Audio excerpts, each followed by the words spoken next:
It's time to sit back, relax, and listen to Change Your Attitude, Change Your Life. Change Your Attitude, Change Your Life will inspire, motivate, and empower you. Live your best life now. Listen, learn, think, and decide. Change your attitude, change your life. And now, here's your host, Joan Herman.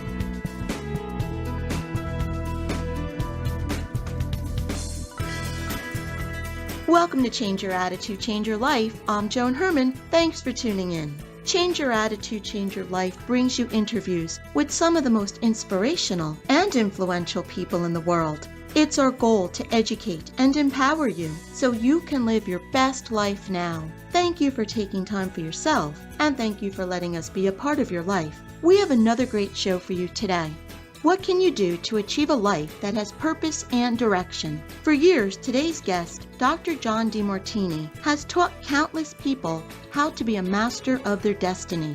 According to Dr. Demartini, it's never what happens to you in life, it's how you perceive it, what you decide to do with it, and how you act upon it. Dr. Demartini is considered one of the world's leading authorities on human behavior and personal development. He is the founder of the Demartini Institute. His methodologies are the culmination of years of research and study, and his work has been incorporated into human development industries across the world. Dr. Demartini is the author of 40 books published in over 29 different languages. He's produced over 60 CDs and DVDs and has appeared in several films, including The Secret. Welcome, Dr. Demartini. Thank you for joining us. Thank you for having me. So, Doctor, for many years, you've been teaching people how to take control of their life, their personal life and their professional life. So from what you've seen over the years, what do you believe is the greatest factor that holds people back? What keeps us stuck? Well, every individual, regardless of gender or age or culture or background,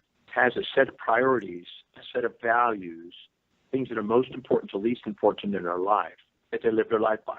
It is these set of values, as you said, that decide what you perceive, what you decide, and what you act upon, how you act. Whatever's highest on the list of values for an individual, they are spontaneously inspired from within, intrinsically, to do it. And that's the most fulfilling thing they can do. As they go down the list of values, they become more extrinsic, and it requires more motivation from the outside to do things.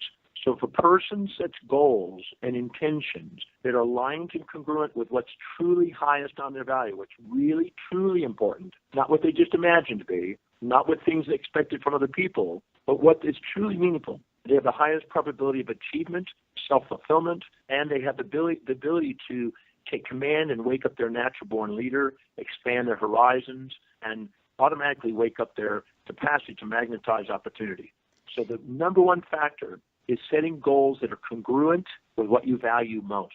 So the problem then is most people are doing things in their life that really don't have a whole lot of meaning to them. They're doing them because they feel like they have to, or they feel like they have no other option. Well, whenever they subordinate, anytime you see somebody that you think has more than you, that you minimize yourself to, it's easy to inject their expectations, values, and injunctions into your life. And whenever you do and you set goals to try to please them, to meet them, and try to be like them, you automatically create cross currents in your own psychology. And you end up hearing yourself saying, I should be doing this, I ought to be doing this. All the imperative language is within. That's a sign of trying to live somebody else's life, not our own. And we're not here to live in the shadows of anyone. We're here to stand on the shoulders of giants. So, Doctor, when there are two people that say they want the same thing in life and they have the same goal, one goes out and makes it happen, while the other doesn't take any action or maybe takes a few baby steps and then stops. What's the difference between these people? Does it come back down to those values? Absolutely. I just spoke in Dublin the other day in front of thousands of people, and I do that regularly. And when I stand there, I said, how many of you want to be financially independent? Every hand goes up. I said, how many of you are already financially independent? And most hands go down. Many people have fantasies, unrealistic expectations to do things that aren't really truly on their value list. Most people have a higher value on buying depreciables and consumables that go down in value instead of buying assets that appreciate, that make them wealthy. So what they do is they have a fantasy about what they want instead of actually being clear and being congruent with what is truly valuable, what their life really demonstrates is valuable to them. So this is the key. And most people set goals based on what other people expect instead of finding out what's really meaningful to them and setting true goals. A true goal is something that's intrinsically driven, that you don't need motivation from the outside to do. But many people set up fantasies, like at the end of the year they set up New Year's resolutions and fantasies that they don't get around to doing because it's not really what's important to them. If you have to be motivated to do what you say is important, what you say is important is not truly important. So, sticking with the financial wealth, so many of us have been raised with the belief around money that if you put too much emphasis on it or if you want it too much, you're greedy. There's a negative connotation about it. So, with that kind of mindset or value set, it's very difficult to accept wealth. What kind of mindset is required in order to build wealth? How do we move past that? Well, I tell people that if you care about humanity and really care about other people, you will find out what their needs are, and you will do what you can to make a difference and serve those needs. And you deserve to be rewarded financially in fair exchange, in a transaction, for doing services for people. So people that are impoverished are either spending more on depreciables and consumables and not valuing themselves and living vicariously through other people, and or not caring about other people to earn great income. I'm a firm believer that if somebody really, really, really cares about serving people, there's a source of income. And if they really value themselves, there's a source of savings. And you won't get wealthy unless you serve vast numbers of people and you save a portion of whatever you make and allow long-term gratification to override immediate gratification and buy assets instead of buying liabilities and depreciation. If you do, you get wealthy. And those that do become masters of their destiny financially instead of slaves. You know, another thing that I think really holds people back or interferes with the ability to move forward is that limiting self-talk, those limiting beliefs that we allow into our mind. And for a long time, I was the queen of negative self-talk. I'd said things to myself that I would never dream of speaking to another person. And I've learned that those words will stop me and someone else every time. So what do you advise we do to limit those beliefs, to keep those limiting beliefs from creeping in? Well, anytime you set a goal that is not congruent, you are designed physiologically and psychologically to come up with that negative self-talk. Because the negative self-talk is actually a homing device to try to get you to set real goals that are meaningful to you. So the negative self-talk is not necessarily a bad thing unless it's interpreted that way. It is a feedback to let you know that the goals you're setting aren't truly important to you. Because when you're setting real goals that are really important to you, your strategic executive center in the brain comes online, and it sees strategies, it has a desire to execute it, it's inspired by it, and it has self-governance to achieve it. So negative self-talk is a feedback to let you know that what you're setting is not really what you do, what you really want to do. And what happens when you're doing something that's really meaningful to it, you will embrace pain and pleasure in the pursuit of it. You won't stop. You won't give up. It's too important to you. So set important goals that your life demonstrates are truly important to you, and the negative self-talk takes care of itself. And then that also carries over to the people that are feeling so lost today, that are accumulating all of these things to try to fill this void inside. They're not setting goals that are in line with their values. Absolutely. When you're not fulfilling your highest values, you go out of the executive center, which is the forebrain, and go into the more medial area in the hindbrain, and you go into the amygdala, which is avoiding pain and seeking pleasure. And you go into impulsive, compulsive, addictive behaviors, buying and consuming other things to feel important through other people's brands instead of building a brand around yourself. That's why setting goals around what's really important is so crucial, because then you'll build momentum and incremental action steps towards great dreams. And people will then invest in you and buy your value instead of you spending your life buying others to feel better about yourself. Consumerism cost.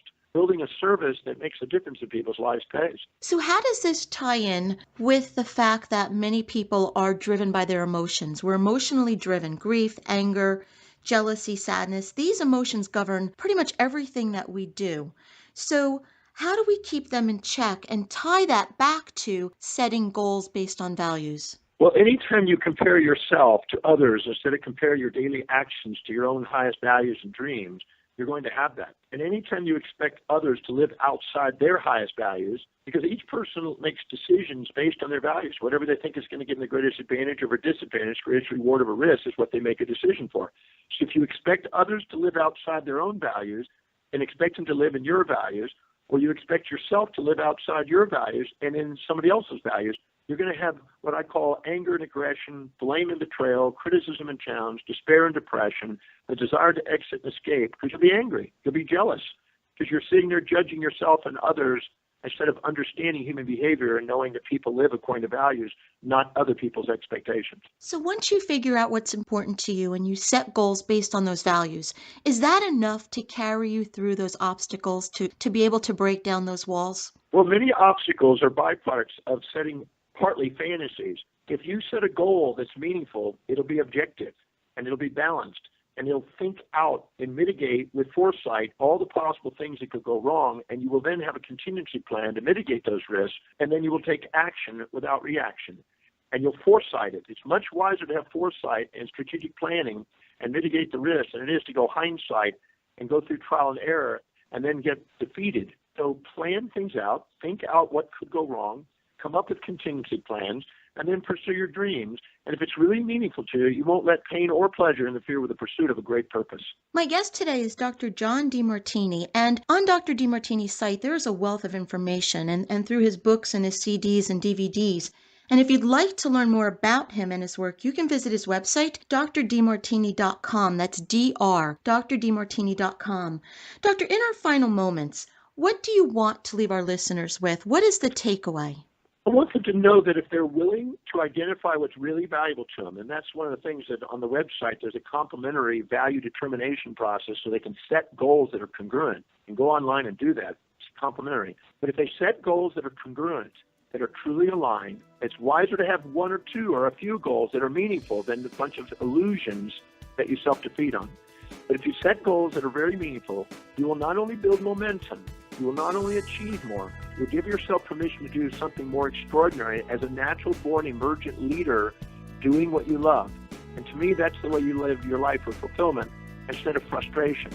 You can have a life of inspiration, be master of your destiny, or you can live a life of frustration and desperation and be a victim of your history. It's up to you. Live by high values, you grow and expand. If not, you contract. If you don't fill your day with high-priority actions that inspire you, it's going to fill up with low-priority distractions that don't. Dr. Demartini, thank you so much for joining us. And as I said, listeners, if you'd like to get more information, you can visit drdemartini.com. We'll be right back.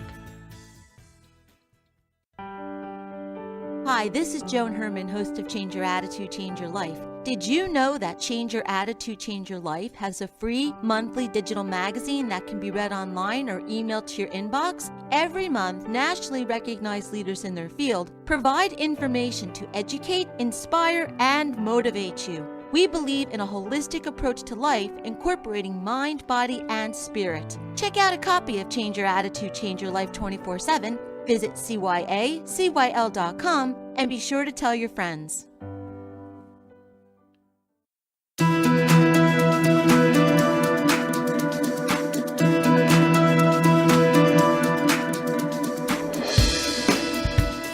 Thank you for joining us. I hope you found the show informative. At Change Your Attitude, Change Your Life, we believe that knowledge is power. Take what you've learned, apply it, and live your best life now.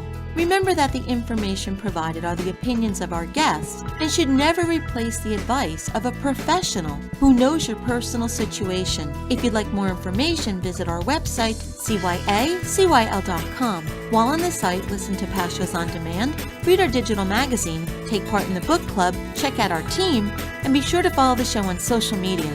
Until next time, this is Joan Herman. Thanks for tuning in.